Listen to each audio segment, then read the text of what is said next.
Guys, ഇന്ന് എൻ്റെ അപ്പൻ്റെയും അമ്മയുടെയും 22ാമത്തെ വെഡ്ഡിങ് ആനിവേഴ്സറി ആണ്. അപ്പോൾ ഞാൻ രാവിലെ തന്നെ ഒരുങ്ങിക്കെട്ടി നിൽക്കുന്നത് കേക്ക് വാങ്ങിക്കാൻ പോകാനാണേ. കേക്ക് വാങ്ങിക്കാൻ നമ്മൾ തിരുവല്ല വരെ പോയിട്ടുണ്ടായിരുന്നു. അവിടെ ആകുമ്പോൾ ബൈ 1 ഗെറ്റ് ഫ്രീ ഉണ്ട് കേട്ടോ. അതുകൊണ്ടാണ് ഞാൻ അത്രയും ദൂരം പോയത്. മുടിയൊക്കെ ഒരു പരുവായിട്ടുണ്ടായിരുന്നു അവിടെ എത്തിയപ്പോൾ തന്നെ. അങ്ങനെ നമ്മൾ കേക്കൊക്കെ വാങ്ങിച്ച് നേരെ നമ്മൾ ആലപ്പുഴയിൽ പോയി. അങ്ങനെ വീട്ടിൽ കൊണ്ട് കേക്കൊക്കെ വെച്ചിട്ട് നമ്മൾ നേരെ വന്നത് ഫാറസ് ബേക്കറിലേക്കാണ് കേട്ടോ. ഇവിടുത്തെ ഒരു ട്രെൻഡിങ് ഐറ്റമാണ് ഇവിടുത്തെ ബട്ടർ ബൺ. അതൊക്കെ വാങ്ങിച്ച് നേരെ വിടുവതേ അമ്മതേ ബിരിയാണി ദമ്മിന് സെറ്റാക്കിയിട്ടുണ്ട്. പിന്നെ സേമിയ പായസം ഉണ്ടാക്കിയിട്ടുണ്ടായിരുന്നു കേട്ടോ. പിന്നെ ബിരിയാണിയുടെ കഴിക്കാൻ സാലഡ് ഇവിടെ സെറ്റാണ്.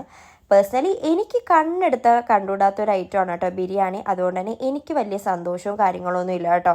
കാരണം ഇവിടെ എന്ത് വിശേഷം ഉണ്ടെങ്കിലും ഇവിടെ ബിരിയാണിയാണ് വെക്കുന്നത്. എൻ്റെ ബർത്ത്ഡേക്ക് മാത്രമാണ് കേട്ടോ ഇവിടെ ബിരിയാണി വെക്കാത്തത്. അങ്ങനെ ബിരിയാണി വയ്ക്കാൻ വേറൊരു അതിഥിയും കൂടെ വന്നിട്ടുണ്ടായിരുന്നു കേട്ടോ. അതുകൊണ്ട് തന്നെ നമ്മൾ വേഗം തന്നെ ദമ്മ് പൊട്ടിച്ചിട്ടുണ്ടായിരുന്നു.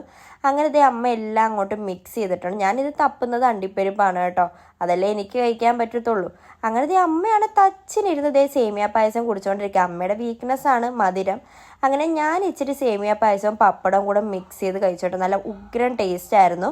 അങ്ങനെ ഞാൻ പായസമൊക്കെ കുടിച്ചതേ വീണ്ടും നോക്കിയപ്പോൾ അമ്മ വീണ്ടും സേമിയ പായസം ഇരുന്ന് കുടിക്കുന്നു. അത് കഴിഞ്ഞ് നോക്കിയപ്പോൾ ഈവനിങ് ഒക്കെ ആയപ്പോൾ അനിയൻ വന്നിട്ടുണ്ടായിരുന്നു കേട്ടോ.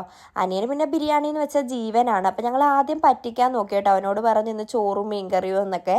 പക്ഷെ അവൻ മണം വെച്ച് തന്നെ കണ്ടുപിടിച്ചോട്ടോ. അവൻ നിന്നപാടെ തന്നെ കഴിച്ചുകൊണ്ട് പോവാണ്.